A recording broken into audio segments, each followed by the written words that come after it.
معزز سامعین کرام، دنیا موجودہ میں تقریباً 1450 سال پہلے کی بات ہے کہ اللہ تعالیٰ نے ظلمت قدائے عالم کو منور کر دینے والا وہ پیغمبر عربی صلی اللہ علیہ وسلم دنیا میں بھیجا کہ جس کے ہاتھ میں سیادت رسول کا جھنڈا اور سر اقدس پر خاتم الانبیاء کا تاج تھا۔ اس سے پہلے کہ وہ عالم قدس کا بادشاہ سریر آرائے بزم ناسوت ہو، اس کی آمد کے طبل سے دشت و جبل گونج رہے تھے۔ وہ کمالات و محاسن کا آفتاب فاران کی چوٹی سے طلوع ہوا اور اپنی آتشی شریعت سے سرد قلوب کو گرما گیا صلی اللہ علیہ وسلم۔ قحط کی سوکھی ہوئی زمین اس کے قدموں کی برکت سے سرسبز و شاداب ہو گئی۔ وہ مٹی کی مورتوں پر جان فدا کرنے والے اور اپنے ہاتھوں سے بنائے ہوئے پتھر کی صورتوں کو خدا سمجھنے والے دفعتاً محبوب خدا کی مقناطیسی کشش کی طرف دوڑے اور ایسے موحد بنے، ایسے توحید کے پرستار بنے کہ شرک کا وجود ہی ان کو شاق گزرنے لگا۔ سامعین کرام، روئے زمین کا کوئی شہر ایسا نہیں ہے کہ جس کے نام اس درجہ کثرت کو پہنچے ہوں جیسے کہ مدینہ الرسول مدینہ پاک کے نام ہے۔ بعض علماء نے کوشش کر کے تقریباً 100 اور بعض نے کم و زیادہ اس حد سے جمع کیے ہیں۔ اصول یہ ہے ناظرین کرام کہ مکین کی برکت سے مکان کی برکت ہے۔ اللہ تعالیٰ نے نبی اکرم نور مجسم صلی اللہ علیہ وآلہ وسلم کی برکت سے یثرب کو مدینہ میں تبدیل کر دیا۔ نبی اکرم صلی اللہ علیہ وآلہ وسلم کی خوشبو کی بدولت مدینہ پاک کی مٹی خوشبودار ہو گئی۔ چنانچہ ابو عبداللہ بن عطار نے کہا ہے، بطیب رسول اللہ طاب نسیمها فما للمسکی والکافوری والصندلی الرطبی۔ بوجہ خوشبو رسول اللہ صلی اللہ علیہ وآلہ وسلم کے وہاں کی یعنی مدینہ کی آب و ہوا خوشبودار ہو گئی۔ اس کی پس نہیں ہے، ایسی خوشبو ہے جو مشک و کافور اور سندل و رطب میں ہوا کرتی ہے۔ سامعین کرام، مدینہ پاک کی مٹی میں ایک خاص خوشبو ہے جو مشک و عنبر میں بھی نہیں پائی جاتی۔ یہ کوئی تعجب کی بات نہیں ہے۔ کیوں؟ اس کی وجہ یہ ہے کہ جہاں پر اللہ کے پیارے حبیب صلی اللہ علیہ وآلہ وسلم کے سانسوں کی ہوا پہنچی ہو، وہاں مشک و عنبر کی کیا حقیقت رہ جاتی ہے۔ بقول شاعر، دراں زمیں کے نسیم وزد ز ترائے دوست، چے جائے دم زدن نافہائے تا تاریس۔ جہاں کہیں تیری زلفوں کی بو پہنچ جائے، وہاں پہ جائیں ابس نافہائے تا تارے۔ حدیث شریف میں آیا ہے، ان اللہ امرانی ان اسمی المدینہ طابہ۔ اللہ تعالیٰ نے مجھے حکم دیا ہے کہ میں مدینہ طیبہ کا نام طابہ رکھوں۔ وہب بن منبہ فرماتے ہیں کہ مدینہ کا نام توریت میں طابہ اور طیبہ اور طیبہ ہے۔ امام مالک کا مذہب ہے کہ جو شخص مدینہ پاک کی زمین کو عدم طیب یعنی پاکیزگی کے نہ ہونے سے نسبت کرے کہ یہ جگہ پاک نہیں ہے اور اس کی آب و ہوا کو ناخوش کہے، وہ واجب التعزیر ہے، یعنی اس کو سزا دی جائے اور اس کو قید کیا جائے، یہاں تک کہ وہ شخص اپنے اس کہنے پر توبہ کر لے۔ زمانہ سعادت نشان نبوت سے پہلے مدینہ شریف کو یثرب اور اثرب پر وزن مسجد کہتے تھے۔ نبی اکرم صلی اللہ علیہ وآلہ وسلم نے اپنے رب کے حکم سے اس کا نام طابہ اور طیبہ رکھا۔ یثرب کہنے کی وجہ یہ بیان کی جاتی ہے کہ یثرب حضرت سیدنا نوح علیہ السلام کی اولاد میں سے ایک اولاد کا نام تھا۔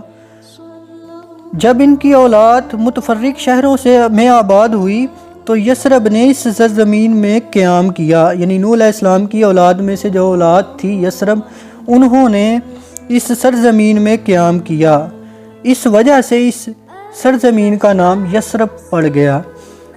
علماء سے روایت ہے کہ مدینہ منورہ کو یثرب نہ کہا جائے۔ امام بخاری کی تاریخ میں ایک حدیث آئی ہے کہ جو شخص ایک مرتبہ یثرب کہے اس کو لازم ہے کہ اس کی تلافی اور تدارک میں 10 مرتبہ مدینہ کہے۔ سبحان اللہ۔ تو معلوم ہوا کہ مدینہ پاک یہ وہ بابرکت جگہ ہے کہ اس کا قدیم نام یثرب بھی نہ لیا جائے، کیونکہ اس کو سرکار سے نسبت ہو گئی ہے۔ اس سرزمین اقدس کا نام ارض اللہ اور ارض الہجرت بھی ہے، یعنی اللہ کی زمین اور ہجرت کی زمین۔ یہ شہر مقدس، مظہر اور مظہر ایمان کے احکام کا سرچشمہ ہے، یعنی یہاں پر ہی اللہ رب العزت کے احکامات اور ایمان کی تکمیل ہوئی ہے۔ حضرت انس بن مالک رضی اللہ تعالی عنہ سے روایت ہے کہ نبی اکرم صلی اللہ علیہ وآلہ وسلم نے ارشاد فرمایا کہ ایمان کا فرشتہ جو ایمان والوں کے دلوں پر ایمان القاء اور الہام کرتا ہے، وہ کہتا ہے کہ میں مدینہ کا رہنے والا ہوں اور ہرگز اس شہر سے باہر نہ جاؤں گا۔ جب اس بات کو حیا کے فرشتے نے سنا تو کہنے لگا کہ میں بھی تیرے ساتھ ہوں اور کبھی تجھ سے جدا نہ ہوں گا۔ سامعین کرام، یہ سمجھ لینا چاہیے کہ حیا اور ایمان یہ دونوں صفتیں نبی اکرم صلی اللہ علیہ وآلہ وسلم کے شہر مبارک میں مجتمع اور ایک دوسرے کے لیے لازم ہو گئیں۔ نبی اکرم صلی اللہ علیہ وآلہ وسلم نے ارشاد فرمایا، الحیاء من الایمانی، حیا ایمان کا ایک شعبہ ہے، ایک حصہ ہے۔ اس شہر مقدس کا نام بارہ اور برہ بھی ہے، ان کا معنی بڑائی اور بھلائی ہے۔ اس شہر اقدس کو جبارہ بھی عزت کے ناموں میں سے پکارا جاتا ہے۔ مطلب یہ ہے کہ اس شہر کا کام ہم جیسے بے کسوں اور فقیروں کو سہارا دینا ہے، اس کے علاوہ مغروروں کو شکستہ کرنا ہے۔ بعض محدثین کے بقول حدیث اخرج المشرکین من جزیرۃ العرب سے مدینہ طیبہ مراد ہے۔ محبہ، حبیبہ اور محبوبہ اس کے مرغوب اور مخصوص ناموں میں سے ہیں جو احادیث مبارک میں موجود ہیں۔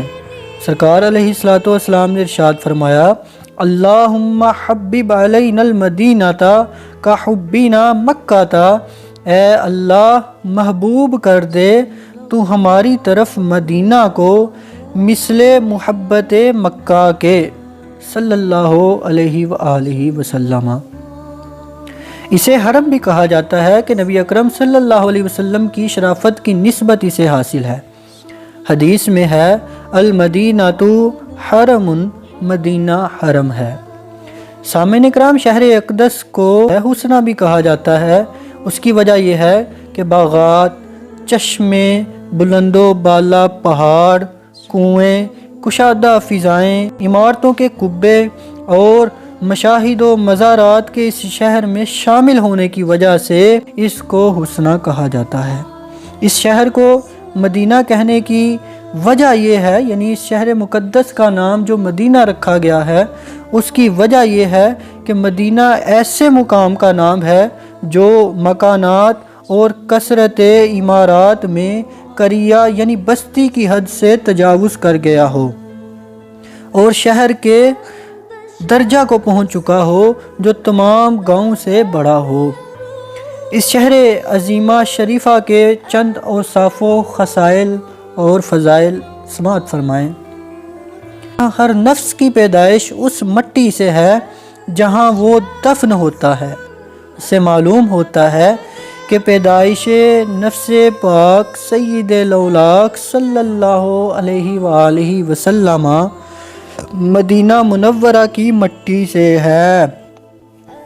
اسی طرح سے اکثر وہ نفوس آل و اصحاب اور تابعین جو اس شہر میں آرام فرما ہیں یہیں کی مٹی سے تھے، یہ بھی مدینہ پاک کے لیے فضیلت و شرافت ہے۔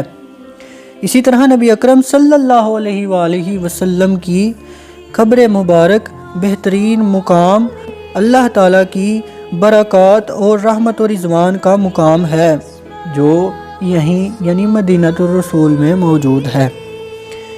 مکہ میں اللہ کے امر کی سطوت و جلال ہے، جبکہ مدینہ میں اس کے دین کی برکت کا کمال ہے۔ اللہم صلی علی سیدنا و مولانا محمد وعلی آلہ و اصحابہ وسلم۔ اس شہر کی فضیلت یہ بھی ہے کہ اللہ تعالیٰ نے نبی اکرم صلی اللہ علیہ وآلہ وسلم کو مکہ معظمہ سے ہجرت کا حکم دیا اور مدینہ منورہ میں قیام کا حکم دیا۔ اس شہر مقدس کو تمام فتوحات کا مبدا اور برکات کے خزانوں کی کنجی جانا جاتا ہے۔ اس شہر مقدس کی خاک حضور کے گوہر عنصر شریف کے لیے صدف بنی۔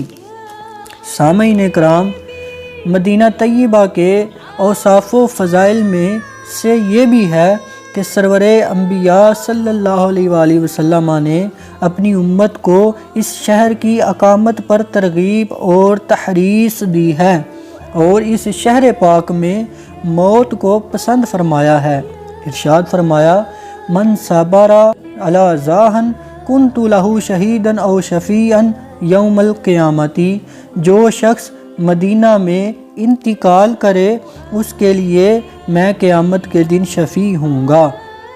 حضرت عمر دعا کیا کرتے تھے، اے خدا اپنی راہ میں مجھے شہادت نصیب کر اور میری موت اپنے رسول صلی اللہ علیہ وسلم کے شہر میں کر۔ یہ شہر مبارک دجال ملعون کے وجود اور نجاست سے محفوظ رہے گا۔ اس شہر مبارک کے پھلوں سے شفا ہونا صحیحین میں آیا ہے۔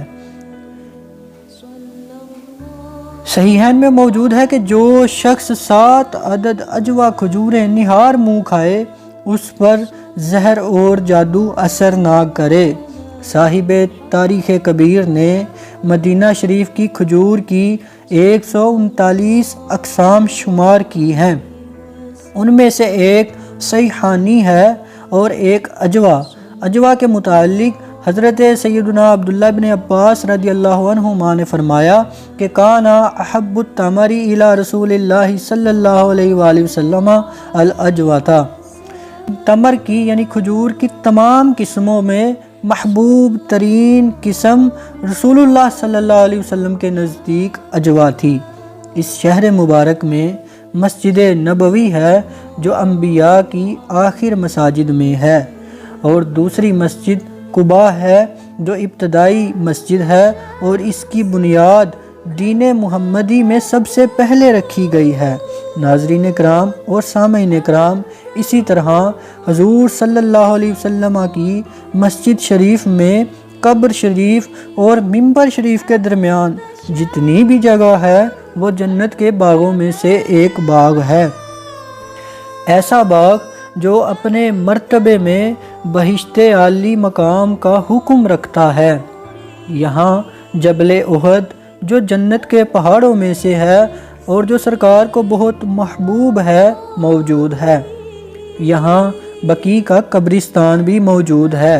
مساجد میں مسجد قبلتین، مسجد الفتح، مسجد عینین، اسی طرح مسجد السقیہ، مسجد البقیع اور مسجد الجمعہ قابل ذکر ہیں۔ تمام شہر شمشیر سے یعنی تلوار کے زور سے فتح ہوئے، جبکہ مدینہ شریف قرآن سے فتح ہوا۔ سرکار صلی اللہ علیہ وآلہ وسلم نے وصیت فرمائی کہ لوگوں کو اس شہر کے باشندوں کی تعظیم کرنا چاہیے۔ یہاں بہت سارے کنویں بھی موجود تھے، جن میں بئر عریس، بئر غرس، بئر روما، بئر بدا، بئر ہا اور بئر الہن قابل ذکر ہیں۔ نبی اکرم صلی اللہ علیہ وآلہ وسلم کا روضہ بھی یہیں موجود ہے، اور وہ روضہ کس شان کا حامل ہے کہ جہاں پر ملائکہ کا ہر وقت نزول ہوتا ہے، اور وہ جگہ کس شان کی حامل ہے کہ جس میں دونوں جہانوں کے سلطان سید الاولیاء نبی اکرم نور مجسم صلی اللہ علیہ وآلہ وسلم تشریف فرما ہیں۔ چنانچہ قبر مبارک کی زیارت کرنا، اس سے شفاعت خاص حاصل ہوتی ہے۔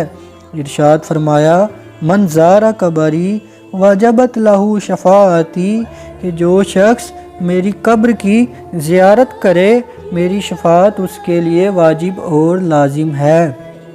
صاحبو، قبر شریف کی زیارت کرنے والے کے لیے اس خصوصیت کی خاص وجہ ہے کیونکہ جہاں تک آقا کریم صلی اللہ علیہ وسلم کی شفاعت کا تعلق ہے، اس نعمت سے تو ہر مسلمان کو نوازا جائے گا، اور آپ کی یہ کرم فرمائی اور مومن نوازی جملہ مسلمانوں کے لیے عام ہے، لیکن یہاں پر شفاعت سے مراد خاص شفاعت ہے جو درجہ خاص کے حصول کا ذریعہ ہوگی۔ صلی اللہ علی حبیبہ سیدنا محمد و آلہ وسلم۔